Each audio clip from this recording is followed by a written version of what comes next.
খন্দের আব্দুল হালিম রাজমিস্ত্রির কাজ করে নিজের টাকায় কবিতা ছাপিয়ে গ্রামগঞ্জের মানুষের মাঝে ছড়িয়ে দিচ্ছেন। সিরাজগঞ্জের কামারখন্দ উপজেলার বড়কুড়া গ্রামের আব্দুল হালিম পেশায় একজন রাজমিস্ত্রি। প্রতিদিন কঠোর পরিশ্রম করে জীবিকা নির্বাহ করলেও মনের ভেতর লালন করছেন ভিন্ন এক স্বপ্ন। নিজের লেখা কবিতা পোস্টার আকারে ছাপিয়ে তিনি নিয়মিত মানুষের মাঝে বিতরণ করছেন।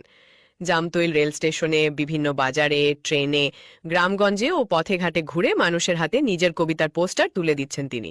নিজের কষ্টার্জিত টাকা খরচ করেই দীর্ঘদিন ধরে চালিয়ে যাচ্ছেন এই কাজ। আমি এই ইসলামিক কবিতা লিখছি। আমার ইসলামিক কবিতার ভিতরে অনেক জ্ঞান আছে।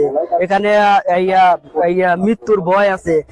এখানে মানুষ সবাই সবাই এই দিনের পথে আসবো, নামাজ পড়ো, রোজা রাখবো। এখানে আমার সবকিছু উল্লেখ করা আছে। আর রাসূলের নাম আছে, আল্লাহর নাম আছে। যাতে আমি আর কবিতা বলে জানি, সবাই জানে এই ইসলামী পথে ফিরে আসুক, সবাই জানে 5 ওয়াক্ত নামাজ পড়ে। আপনি যে এগুলো লেখা প্রচার করেন বা যে বিভিন্ন রেল লাইনে, ট্রেনে, রাস্তাঘাটে, বাজারঘাটে দিয়ে, এতে কি মানুষে কি বলে আপনার? আমাকে অনেক কিছু বলে। কেউ কেউ বলে আমি পাগল, কেউ কেউ বলে যে আমি পাগল হয়েছি, লেখাপড়া এত লেখাপড়া করে ওই ছেলেটা পাগল হয়েছে। সে বলে কবি আব্দুল হালিম, এই বলে অনেকে এই উপহাস করে আমাকে নিয়ে। আপনি লেখাপড়া কত দূর করছেন?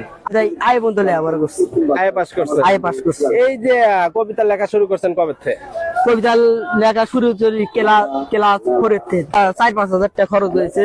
আর এই 2-3 হাজার মতো সবার কাছে প্রচার করছি। এ পর্যন্ত বেঁচে আছে। আমি এইভাবে আমার লেখা কবিতা সবার কাছে প্রচার কয়টা কবিতা আপনার মানে এরকম ছাপাইছেন? আমি ছাপাচ্ছি এই 1200।